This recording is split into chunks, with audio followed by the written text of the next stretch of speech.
आज संविधान दिवस है। सबसे पहले मैं आपको बताना चाहता हूँ आप लोग को कि संविधान किसे कहते हैं। संविधान का संधि विच्छेद होता है सम जोड़ विधान। सम माने बराबर और विधान माने कानून। जो कानून सबके लिए बराबर है उसे संविधान कहते हैं। संविधान को बनने में 2 वर्ष 11 महीना 18 दिन लगे। इसके बनाने में मुख्य रूप से योगदान डॉक्टर भीमराव अंबेडकर का है, जिन्हें बाबा साहब अंबेडकर कहते हैं। वो प्रारूप समिति के अध्यक्ष थे। इसके बाद इसमें जो प्रावधान किया गया है, इसका जो मुख्य रूप से जो संविधान का जो प्रारंभ होता है वो प्रस्तावना से होता है, जिसे प्रियम्बुल कहते हैं। प्रियम्बुल को संविधान का कुंजी कहा जाता है। जैसे मान लिया जाए कि घर है, घर से छोटा दरवाज़ा होता है, दरवाज़ा से छोटा ताला होता है, जो ताला लॉक करता है, और उससे छोटा कुंजी होता है। कुंजी नहीं रहेगा तो घर खुलेगा नहीं। उसी तरह से प्रस्तावना जो है उस संविधान को खुलने का एक कुंजी है। इसे प्रस्तावना को संविधान का मूल रूप कह सकते हैं या निचोड़ भी कह सकते हैं, और उसको प्रस्तावना को संविधान का कुंजी भी कहा जाता है, क्योंकि सब यहीं से इसका खुलता है। इसमें जो मुख्य रूप से प्रावधान किए गए हैं, मौलिक अधिकार और मौलिक कर्तव्य का किया गया है। मौलिक अधिकार मूल संविधान में 7 थे, लेकिन उसे 42वें संविधान संशोधन के बाद राइट टू प्रॉपर्टी, संपत्ति के अधिकार को हटा दिया गया, जिसके कारण अब मौलिक अधिकार 6 रह गया है। जिसमें 14 से 18 में जो है, पहले तो 12 में स्टेट की परिभाषा दी गई है, 13 में सुप्रीम कोर्ट को रिव्यू की परिभाषा की गई है। उसके बाद 14 से 18 तक समानता का अधिकार की बात करता है। 19 से 22 में स्वतंत्रता का अधिकार की बात करता है।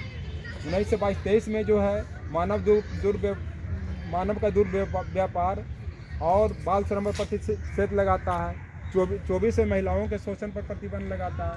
25 से 28 में धार्मिक स्वतंत्रता की बात है, जो धर्म की बात हम लोग करते हैं। कोई हिंदू है, कोई मुस्लिम है, कोई ईसाई है, क्रिश्चियन है, जो भी है इसकी बात करते हैं। 29 से 30 में सांस्कृतिक, खासकर अल्पसंख्यक वर्गों के लिए सांस्कृतिक सुरक्षा की बात करता है, शिक्षा की बात करता है। और 32 में संवैधानिक उपचार की बात करता है। आर्टिकल 32 को मौलिक अधिकार का आत्मा कहा जाता है, क्योंकि जब किसी को मौलिक अधिकार का उल्लंघन होता है तो इसी अनुच्छेद के तहत, इसी आर्टिकल के तहत वो सुरक्षा दी जाती है। इसे 32 में करते हैं। और इसके बाद इसमें जो भी बनने में योगदान दिया, उन्होंने डॉक्टर राजेंद्र प्रसाद भी समिति के अध्यक्ष बने, मौलिक अधिकार समिति बना। आपको टी कृष्णाचार्य जो भी इसमें जो आए, जवाहरलाल नेहरू भी बने रहे इसमें। इस तरह से देश के बड़े बड़े जो लोग लीडर थे उस समय के, जिन्होंने संविधान बनाने में योगदान दिया। और ये विश्व का सबसे लंबा संविधान है। इसमें आर्टिकल मूल संविधान में 395 था, 8 अनुसूचियाँ थी, लेकिन आज के डेट में 400 अनुच्छेद और 12 अनुसूचियाँ हैं। इसके साथ साथ बहुत जो भाग 1 में है, जो भारत के बारे में बताता है, भारत राज्यों का संघ है। 2 में नागरिकता के बारे में बताता है, जिससे हम लोग भारत के नागरिक कैसे हैं। उसमें आर्टिकल 5 से 18 तक में 5 से 11 तक में बात की गई। 3rd में आपको बता दिया, 4th में DPSP की बात करता है, जिससे महिलाओं की बात की जाती है।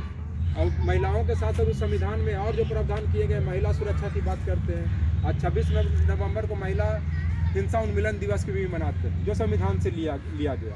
इस तरह संविधान की बहुत विशेषता, इनमें टोटल 22 भाग है, लेकिन अब कंटेंट के हिसाब से 24 भाग हो गए हैं। अब अलग अलग सबके प्रावधान है। एडमिनिस्ट्रेटर के बारे में है। उसके बाद मान लिया जाए कि विधायिका, कार्यपालिका, न्यायपालिका के बारे में, सरकार के बारे में है। हम लोग जो सिविल सोसाइटी की बात करते हैं, संविधान में प्रत्यक्ष रूप से उल्लेख नहीं किया गया है, लेकिन इसको भी जो हम लोग को जो संरक्षण दिया जा रहा है, संविधान से ही दिया जा रहा है। इस चलते आज का दिन बहुत शोभनीय और सौभाग्य की बात है कि आज हम लोग संविधान दिवस के रूप में मना रहे हैं, और आगे इसको जारी रखने की कोशिश करना है। और साथ साथ संविधान दिवस के साथ साथ संविधान के बातों को अमल करना है और आगे इसको लेकर के चलना है। धन्यवाद। ओके।